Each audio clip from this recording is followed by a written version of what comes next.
Dites donc, un enfant, quel qu'il soit, quand on le conçoit à deux ou à trois? Est-ce que deux êtres humains créent un enfant ou est-ce qu'on le reçoit parce que la vie se fait comme une sorte de sainte trinité, c'est-à-dire qu'il y a aussi l'étincelle divine qui permet que l'enfant vive? Est-ce qu'il n'y a pas association de deux êtres charnels plus quelque chose de divin qui permet la vie d'un enfant? Comment vous-même vous vous concevez? Est-ce que vous êtes juste le produit d'un homme et d'une femme ou est-ce que vous êtes plus que ça? Qui es-tu, Kevin? Non, Est-ce que tu es le produit de tes parents? Non, Point. mais c'est intéressant parce que d'un côté, je considère que oui, je suis le produit de mes parents, point. Mais c'est pas pour ça qu'il ne peut pas y avoir d'émerveillement devant cette espèce de côté fabuleux de la vie. Et c'est pour ça que, à un moment, je disais que, au final, est-ce que Dieu existe ou pas? C'est une question qui, pour moi, est vide de sens.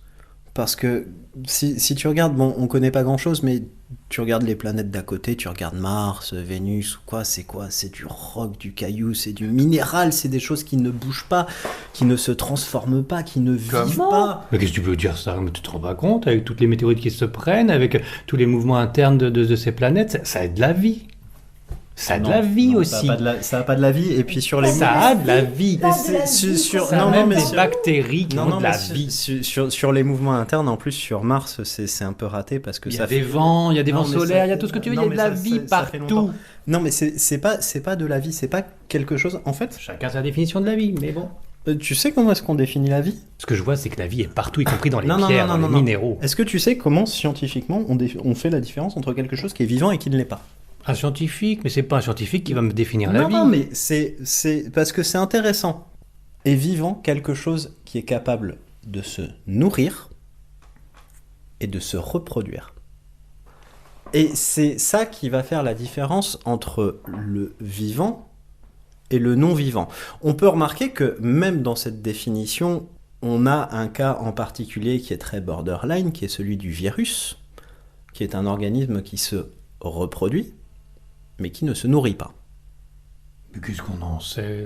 Attends un peu les perfectionnements de la science pour se rendre compte qu'il y a une autre façon de se nourrir. Mais je trouve ça. Scientifiques, ce sont des êtres humains Non, mais qui donnent des définitions. Sur leur connaissance actuelle, Non, et mais c'est tout. simplement, cette idée, enfin, c'est une définition que je prends, mais c'est pas une fin en soi. Mais cette idée que de la matière minérale, quelque chose d'a priori inerte. T'as du caillou, c'est quoi? En fait, on est quoi? On est du carbone, de l'hydrogène, un petit peu de calcium, un petit peu de machin. Au niveau microscopique, ça vibre, ça Et bouge. tout ça arrive à se mettre ensemble et à créer des superstructures et si tu regardes au niveau atomique, techniquement, on considère que tous les 7 ans, tous les atomes de ton corps ont été complètement renouvelés. Les cellules. Mais pourtant, donc les atomes qui les constituent. Bah, c'est plus petit. Oui, non. Donc les atomes, ils se renouvellent pas. Et les atomes sont toujours, ils sont immortels justement sur le coup. Les atomes. Mais ils se recombinent. Ils peuvent être évacués, ils peuvent être, etc. Bref, de voir ça qui peut changer complètement. Pourtant, toi, t'es toujours quelqu'un, t'as pas changé. Ça n'empêche pas que la vie est partout. Oui, je vois la pas où vie tu est vas là, partout. parce que Mais qui es-tu, Kevin? Je dis simplement que je suis une machinerie complexe qui a pris conscience d'elle-même. Et ça, en soi, c'est une magie qui est suffisante pour ne pas avoir besoin de se dire est-ce qu'il y a un Dieu ou pas au-delà. Et tu sors, tu regardes les arbres qui poussent, tu regardes les oiseaux, t'entends les oiseaux qui chantent, tu vas regarder une vache passer, tu vois. Tout ça, en fait, d'un côté, tu pourrais dire que je suis animiste. Parce que pour moi, le divin est partout, c'est la vie, le divin. C'est la vie, et il n'y a pas besoin d'avoir une entité surnaturelle qui aurait créé ça et qui aurait un but. On n'a pas d'autre but que d'exister en tant qu'être vivant. Et tout ce qu'on fait en général, que ce soit les êtres humains ou les fourmis ou les plantes, etc., on essaye de faire quoi? C'est struggle for life. C'est continuer à vivre. Parce qu'on a ce don-là, qui est la vie, et qui est suffisant à lui-même. Il n'y a pas besoin de chercher à se dire oui, mais c'est parce que machin nous a créé, il faut lui rendre.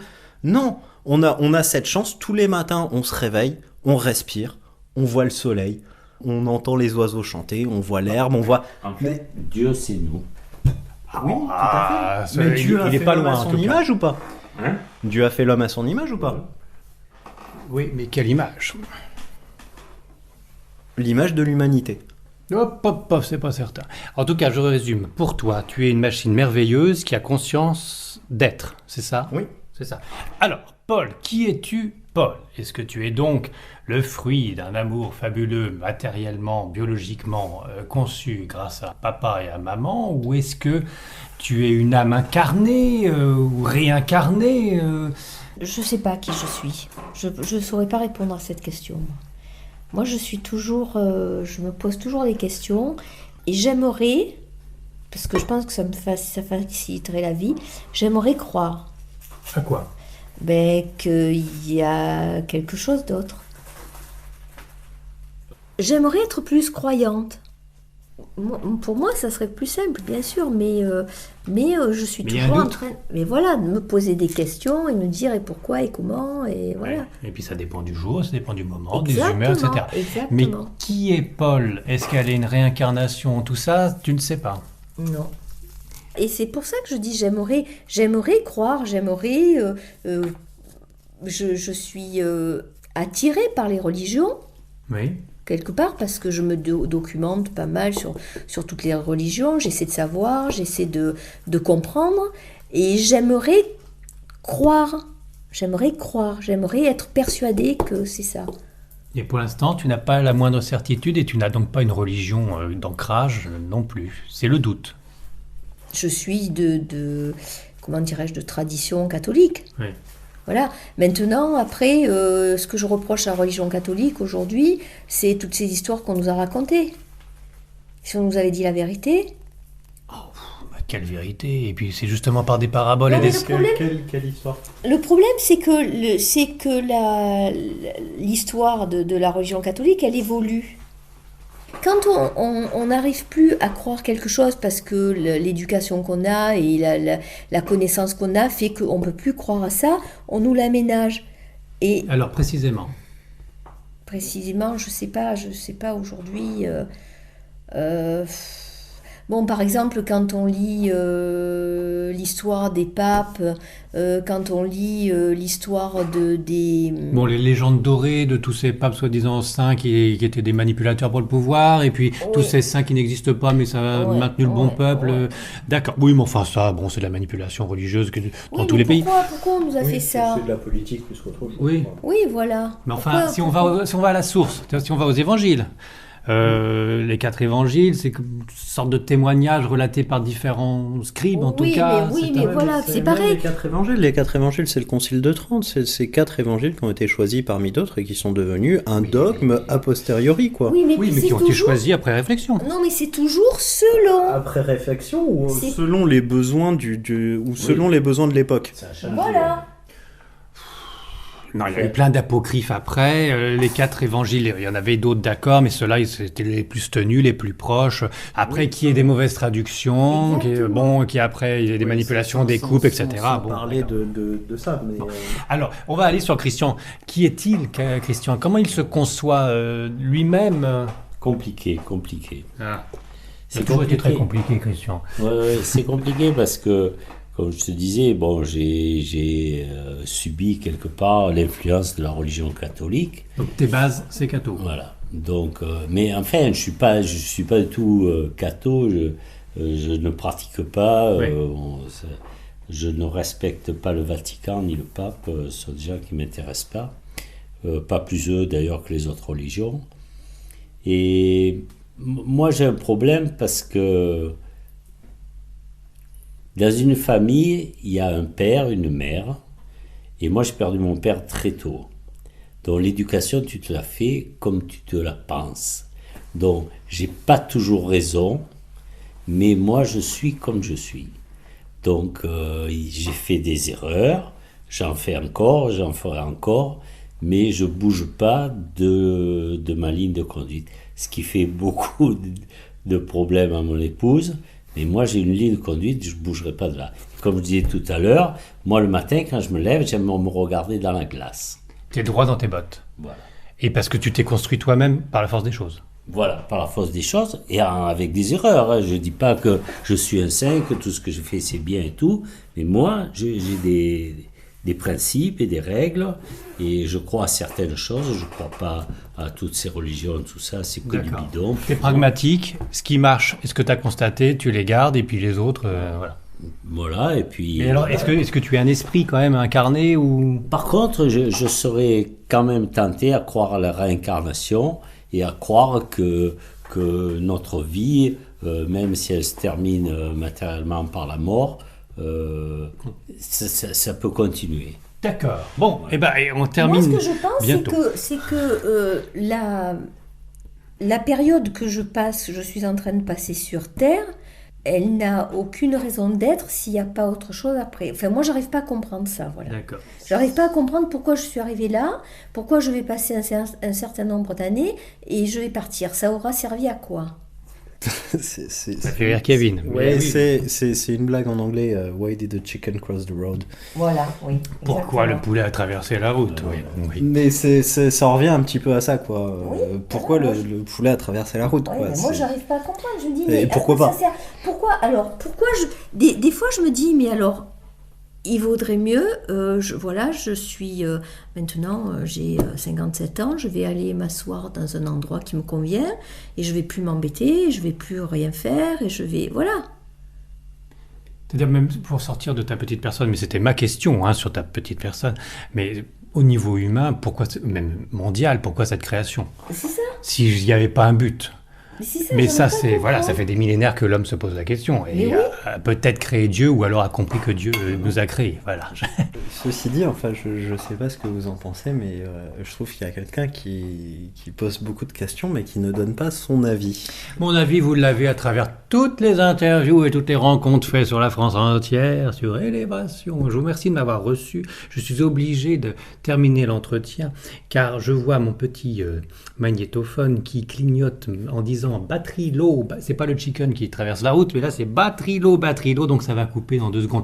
Ce fut un débat passionnant, où on est tous d'accord finalement à se poser des questions, et en tout cas à vouloir faire le bien. C'est l'essentiel, voilà. Mais maintenant, encore une fois, réfléchissons 2 fois à vouloir faire le bien. J'ai bien compris ton message, Paul. Il y a de temps en temps, on fait du bien aux autres en voulant se faire du bien à soi en premier. Ben, bien sûr. Et pour se faire plaisir, pour devenir des saints, peut-être pour se faire plaisir. Ben, ou parce que on vit dans une société où c'est bien d'avoir des enfants, ou ceci, ou cela, et voilà. Et on répond Non, à mais des tu vois, critères. ça, je suis persuadé que le fait de vouloir avoir des enfants, c'est quelque chose qui est programmé intimement dans les sortes de machines que nous sommes. Tout ce qui est vivant tend toujours à 2 choses, c'est se nourrir, se reproduire. Tu regardes n'importe quoi, que ce soit une fourmi, un arbre, quoi que ce soit, toujours il y a 2 luttes. C'est la lutte pour se nourrir, pour continuer à vivre. Pourquoi continuer à vivre? Pour se reproduire. C'est vrai chez tous les êtres vivants. Alors, l'homme qui a acquis une dimension culturelle au-delà de ça, pour certains membres de l'espèce humaine, le côté culture a réussi à les faire dépasser ce côté besoin de reproduction. Tu vois, besoin de toujours remplir la niche écologique. Mais ça reste pour moi vraiment quelque chose de fondamental. Autant pour moi, la culture et les gènes sont 2 choses qui sont complètement différentes.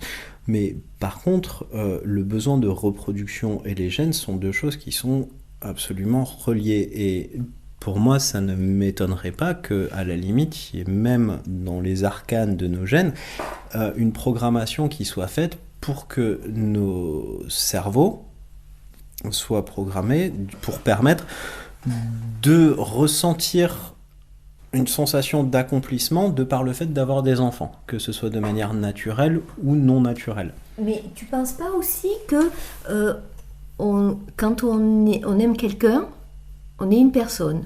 on rencontre quelqu'un, on est deux, et le fait de s'aimer, ça donne envie de créer quelque chose en commun, et la chose qu'on peut créer en commun, c'est un enfant. Non, ça, je pense que ça, ce côté-là, justement, il est plus culturel qu'autre chose. Je pense que ça, c'est vraiment la partie culturelle de la reproduction. Pour moi, à la limite, une illustration peut-être un petit peu violente, très graphique, de ce besoin de reproduction, ça peut être le phénomène de viol quasi systématique que tu retrouves dans chaque situation de guerre. Où tu te rends compte que la première chose que font les guerriers, enfin tu retrouves ça beaucoup au Moyen-Âge, mais tu retrouves ça aussi dans les conflits actuels en Afrique. En Afrique, quand tu arrives dans un village et que tu investis ce village après avoir détruit les guerriers, une des premières choses qui est faite systématiquement, c'est de violer les femmes. Et tu regardes, c'est vraiment, tu as une pulsion de vie qui suit immédiatement une pulsion de mort. Et c'est quelque chose... C'est une pulsion d'humiliation pour la femme que tu pense, violes oui. pour la mettre dans le désarroi le plus complet. Oui. Hein. Oui, puis pour la Aussi. soumettre. Pour la massacrer. Hein. Non, mais les deux ne sont pas incompatibles. Et c'est les hommes qui sont excités par la mort et qui ont envie en plus de violer les femmes. Hein. C'est vraiment bestial. Oui. Non, mais effectivement. Mais merci d'utiliser le mot bestial. Bah oui. Et dans le mot bestial, c'est bien là où je dis que c'est quelque chose qui est programmé dans l'instinct humain en tant qu'animal.